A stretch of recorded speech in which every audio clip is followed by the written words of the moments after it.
है, बस सुबह तक सोए, चाय पिए, गंदे आचरण किए हैं तो शरीर में दम है नहीं, व्यायाम क्या करेंगे? व्यायाम जरूर करो, अगर ना करते हो तो शुरू करो 5 मिनट से। 5 मिनट, हमारी बात मानो, 4 बजे उठ करके शौच स्नान करके यदि 20 मिनट व्यायाम करोगे रोज, तो आप देखोगे वरदान की तरह काम करेगा। दवा कोई वर्जिश से बेहतर नहीं, नुक्शा है कम खर्च, बाला नसेन शक्ति बढ़े, फुर्तील है, चोट न अधिक पिराए, अन्न पचे चंगा रहे, कसरत सदा सहाय। ऐसा थोड़ी, अगर हमारी किडनी नहीं खराब होती ना, जब हमारी किडनी पूरी पूर्णतया खराब हो गई, हमें एक संत थे जो किडनी जिनकी फेल थी, उन्होंने कहा अगर अब आप व्यायाम करते तो फट जाएगी, क्योंकि वो फूल चुकी है। उस दिन से व्यायाम बंद किया, नहीं जब से सुधी संभाला होगा 45 मिनट, कई मिनट सर के बल खड़े होना, बिना किसी सपोर्ट के सर के बल खड़े होना, दंड बैठक मारना और भी आसन व्यायाम 45 मिनट। ब्रह्मचर्य ऐसे थोड़ी रह जाता है कि ऐसे खाओ पियो ब्रह्मचारी रह जाओगे, नहीं, 45 मिनट व्यायाम करके पूरे वृंदावन की परिक्रमा करके अपने ठाकुर की सेवा, गुरु जी की 2 बजे प्रसाद पाते थे मांग करके, चाय नाश्ता सब कुछ ले 24 घंटे में ब्रजवासियों का 2 बजे प्रसाद पाते थे। ये तो आज रोक दिया है तो श्री जी ने सुविधा दे दी, नहीं तो जी ही नहीं पाते।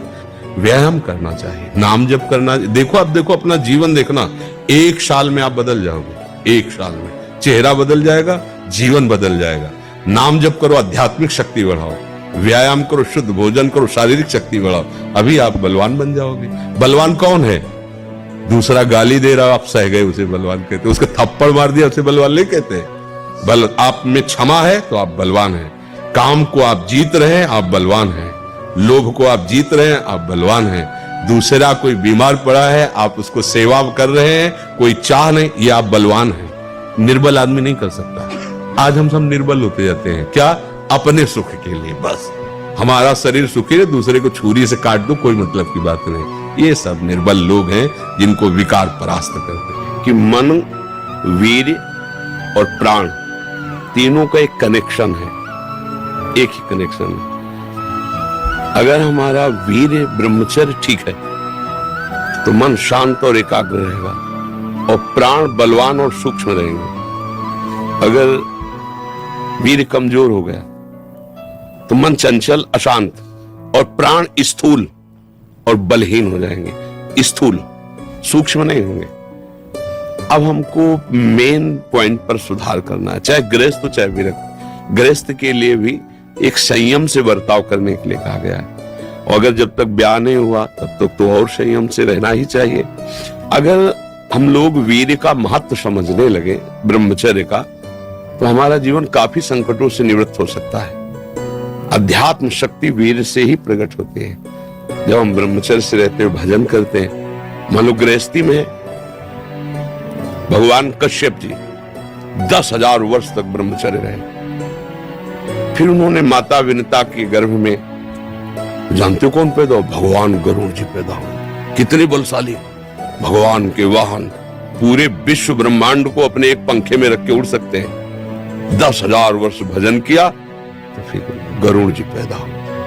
अगर गृहस्थी में भी है, संयम से रहकर भजन करके फिर तो बुद्धिमान, ज्ञानवान, बलवान बालक पैदा होगा। मुझे लगता है ब्रह्मचर्य की तरफ से हमारे समाज की दृष्टि हटती चली जा रही है। मनोरंजन के भाव में वो ब्रह्मचर्य, इसलिए हमारा मानना शांत। बोलो, अब इस समय आप यौवन अवस्था में हो, इस समय तो उत्साह रग रग में रहता है, नहीं, चेतना रग रग में रहती है। हम नए बच्चों को देखते हैं उत्साहहीन, मतलब जैसे डिप्रेशन में हो, चेहरा देखकर ऐसा लगता है जैसे परेशान हो।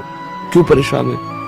क्योंकि आंतरिक जो शक्ति सपोर्ट करने वाली है, अब मन जिस विचार में फंसा देता है, बिना मतलब फंसाए, कोई भय नहीं, वो भय दे रहा है, कोई शोक का कारण नहीं, वो शोक दे रहा है, चिंता दे रहा है। किसी भी कार्य को करो, इतना संशय पैदा कर रहा है, पता नहीं काम सफल होगा कि नहीं सफल होगा, कहीं ऐसा तो नहीं हो जाएगा, कहीं ऐसा तो, वो अशांत रखता है। और जब ब्रह्मचर्य, ऐसा कैसे हो सकता है? बल है ना, अध्यात्म बल, शारीरिक बल की बात नहीं कहते, ऐसा कैसे हो सकता है? यदि एक बार ऐसा हुआ तो 1000 बार मैं प्रयास करूंगा और इस पर विजय। वो मतलब जिद्दी स्वभाव, एक निष्ठा, उसी से आती है, उसी से।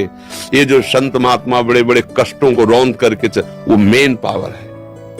और हम लोग उससे, प्राण हमारे स्थूल हो गए, वासनात्मक, मन हमारा चंचल अशांत हो गया। क्यों? क्योंकि हमारा ब्रह्मचर्य ठीक नहीं है। अब उस पर किसी की दृष्टि नहीं जाती। तो ब्रह्मचर्य कैसे ठीक हो? हमारा संग ठीक नहीं, हमारा भोजन ठीक नहीं, हमारा दृश्य ठीक नहीं, हमारा श्रवण ठीक नहीं, गंदी बातें देखें, गंदी बातें सुने, गंदा विचार आए, गंदी क्रियाएं करें, फिर ब्रह्मचर्य कैसे रहा जा सकता है? अगर सुधार करो तो अभी बहुत बढ़िया समय है, कोई ज्यादा अवस्था तो हो नहीं गई।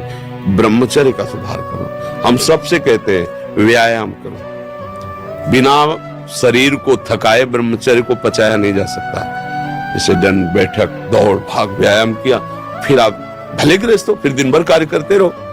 30 मिनट तो पूरे शरीर को ऐसा व्यायाम में रखो पसीना पसीना हो जाए। अब 8-10 बजे तक सो रहे तो व्यायाम कब करें? 4 बजे उठ के नहा धो करके घंटा आध घंटा दंड बैठक मारे तो आप देखो आपका जीवन प्रकाशित होने लगे। ये नहीं कहते कि बाबा जीवन, गृहस्थी में भी, गृहस्थी जीवन कोई साधारण इतना बड़ा बोझा लाद के चलना है परिवार का। शरीर स्वस्थ नहीं, विचार ठीक नहीं तो क्या है? अभी कुछ दिनों ऐसे अगर आचरण ढीले रहे तो शरीर ऐसे भयानक कमजोरी से युक्त हो जाएगा कि आपको सब कहेंगे प्रमादी पड़ा रहता है, कुछ करता नहीं। इसलिए संभल जाओ। ब्रह्मचर्य ही परम तप है, ब्रह्मचर्य ही परम धन है, ब्रह्मचर्य परम एकाग्रता है। एकाग्रता ब्रह्मचर्य से आती है। आंख मूंदो या खुली रखो, अगर ब्रह्मचर्य ठीक, एक शीतलता, एक गंभीरता, और जिधर दृष्टि लगा उधर एकदम चिपक जाएगी जाके। जैसे भजन में, नाम में, एक, या आप संसारिक कार्य में बहुत अच्छा कार्य करोगे। अगर आपका ब्रह्मचर्य ठीक ना तो जिधर बहुत अच्छा कार्य करोगे। तो शरीर में दम ही नहीं है। यंत्र का जमाना हो गया है। पहले खेती जोतते थे ना किसान, एक फार वाला होता था और पूरे खेत को उसी से जोतला है।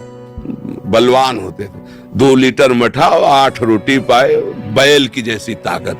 अगर बैल को नाथ पकड़ के रोक ले तो वही खड़ा हो जाए। और आज अब ट्रैक्टर से जोती है, कोई मेहनत तो लगनी नहीं है।